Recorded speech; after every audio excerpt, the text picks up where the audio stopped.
පාලන ගිණුම් හා උපලෙජර කියන පාඩමේ දෙවැනි වීඩියෝ එක. එතකොට පළවෙනි වීඩියෝ එකෙන් අපි ණය ගැති සම්බන්ධව කතා කරා. මම ඒ වීඩියෝ එක උඩ කාඩ් එකෙන් දාන්නම් ගිහිල්ලා බලන්න පුළුවන්. එතකොට මේ වීඩියෝ එකෙන් කතා කරන්නේ ණය හිමි සම්බන්ධව.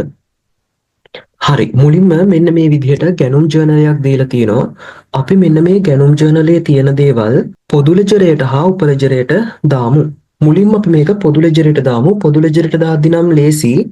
පොදු ලෙජරයට දාන්නේ එකතුව. ඒක නිසා මෙතන එකතුව අපිට ගන්න වෙනවා 3000යි 4500යි 6000යි 7500යි එකතුව 21000යි. එතකොට මේක පොදු ලෙජරයට දාන විදිය හැමෝම දන්නවා. පොදු ලෙජරේ තියෙන ගිණුම්. එතකොට ගැනුම් ගිණුම සහ ණය හිමි පාලන ගිණුම කියලා ගිණුම් දෙකක් තියෙනවා. මෙතන එකතුව 21000 ගැනුම් ගිණුමට හර ණය හිමි පාලන ගිණුමට බැර. මෙන්න මේ විදිහට තමයි මේක පොදු ලෙජරයට දාන්නේ. අපි බලමු මේ කොහොමද උපලෙජරයට දාන්නේ කියලා. ඔයාලා දන්නවා උපලෙජරයේ තියෙන්නේ ඒක ණය හිමි උපලෙජරයක් නම් ණය හිමියන්ගේ පෞද්ගලික ගිණුම් තමයි ණය හිමි උපලෙජරයේ තියෙන්නේ. එහෙනම් දැන් මෙතන ණය හිමියෝ මනීෂා, කසුන්, සමාධි, ප්‍රමෝද් කියලා ඉන්නවනේ. මෙන්න මේගොල්ලොන්ට පෞද්ගලික ගිණුම් තමයි තියෙන්නේ. ණය හිමි මනීෂා, ණය හිමි කසුන්, ණය හිමි සමාධි, ණය හිමි ප්‍රමෝද්. මෙන්න මේ විදිහට ඔවුන්ගේ පෞද්ගලික ගිණුම් තමයි උපලෙජරයේ තියෙන්නේ. මෙන්න මේ විදිහට ණය හිමියන්ගේ පෞද්ගලික ගිණුම් තමයි උපලෙජරයේ තියෙන්නේ. එතකොට ඔයාලටම පළවෙනි වීඩියෝ එකකින් කිව්වා ණය හිමි ලෙජරය හරි ණය ගැති ලෙජරය හරි ද්විත්ව සටහන් එක සම්බන්ධ වෙන්නේ නැහැ. එතකොට මෙන්න මේ ණය හිමි දැන් මෙතන අපිට දීලා තියෙන ගැනුම්නේ.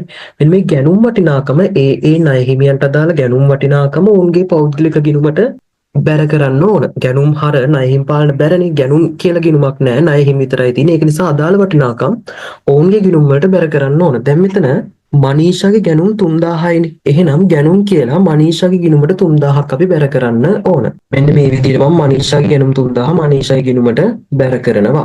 ඊට පස්සේ කසුන්ගේ ගැනුම් 4500යි. කසුන්ගේ ගැනුම් 4500ක් මම මෙන්න මේ විදිහට කසුන්ගේ ගිණුමට බැර කරනවා. ඊට පස්සේ සමාධිගේ ගැනුම් 6000යි.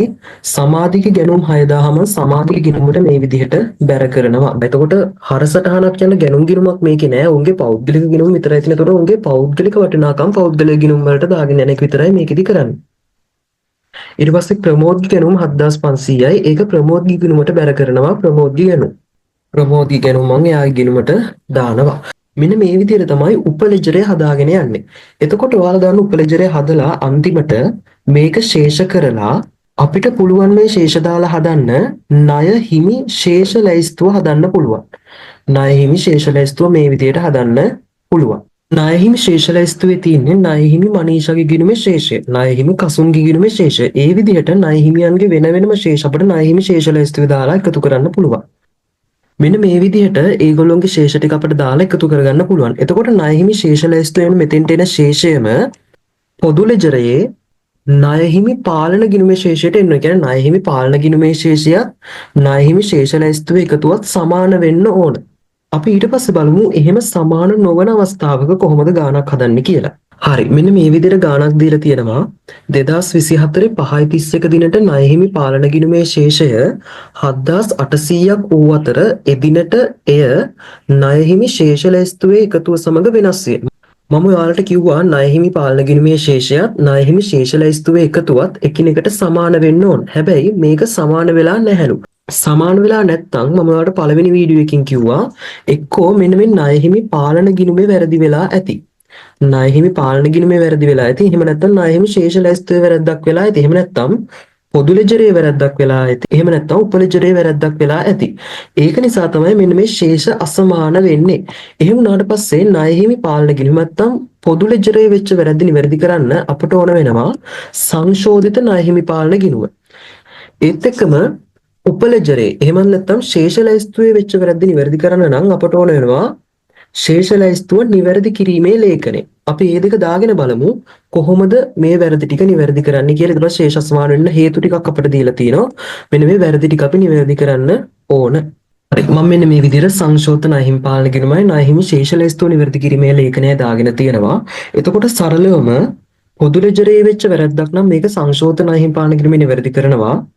උපලෙජරේ වෙච්ච වැරද්දක් නම් මේක ණය හිමි ශේෂ ලැයිස්තුව නිවැරදි කිරීමේ ලේඛනය නිවැරදි කරනවා. අපි බලමු දීලා තියෙන වැරදි මොනවද කියලා. පළවෙනි එක තමයි ණය හිමියන්ට ගෙවූ 2000ක මුදල ණය හිමි පාලන ගිණුමේ සටහන් කර නැත. ණය හිමි පාලන ගිණුමේ සටහන් කර නොමැත. ණය හිමි පාලන ගිණුමේ සටහන් කරලා නැහැ කියන්නේ ඔවුන්ගේ පෞද්ගලික ගිණුම් වල සටහන් කරලා ඇති. ඒ කියන්නේ මේ වැරැද්ද වෙලා තියෙන්නේ පොදු ලෙජරයේ. ඒ නිසා මේ වැරැද්ද නිවැරදි කරන්න ඕන ණය හිමි පාලන ගිණුම නිවැරදි කිරීම. ණය හිමියන්ට ගෙවූ 2000ක මුදලක් ණය හිමි පාලන ගිණුමේ සටහන් කරලා නැහැලු. ඒක දාන්න එතකොට ණය හිමියන්ට මුදල් ගෙවුවා නම් මුදල් බැර ණය හිමි පාලන ගිණුම හරනේ. ණය හිමි පාලන ගිණුම හර කරලා නැහැලු. එහෙනම් අපි ණය හිමි පාලන ගිණුම හර කරමු. ඒක කරන්න ඕන සංශෝධිත ණය හිමි පාලන ගිණුමේ. මම මෙන්න මේ විදිහට සංශෝධිත ණය හිමි පාලන ගිණුමේ හර පැත්තට මුදල් කියලා 2000ක් දානවා. ඊට පස්සේ කියනවා ණය හිමි මනීෂාගෙන් ලද රුපියල් 400ක මුදල් වට්ටම ඇයගේ ගිණුමේ සටහන් කර නැත. මේක වෙලා තියෙන්නේ ඇයගේ ගිණුමේ. ඒ කියන්නේ උපලෙජරේ. උපලෙජරේ නම් මේක නිවැරදි කරන්න ඕන ණය හිමි ශේෂ ලැයිස්තුව නිවැරදි කිරීමේ ලේඛනයේ. මේ කියන්නේ සටහන් කරලා නැහැ කියලා ලද වට්ටම් දාන්නේ ලද වට්ටම් බැර ණය හිමි පාලන ගිණුම හර. එතකොට ණය හිමි පාලන ගිණුම හර කරලා නැහැලු. එහෙනම් අපි මේක දාන්න ඕන ණය හිමි ශේෂ ලැයිස්තුව නිවැරදි කිරීමේ ලේඛනයට.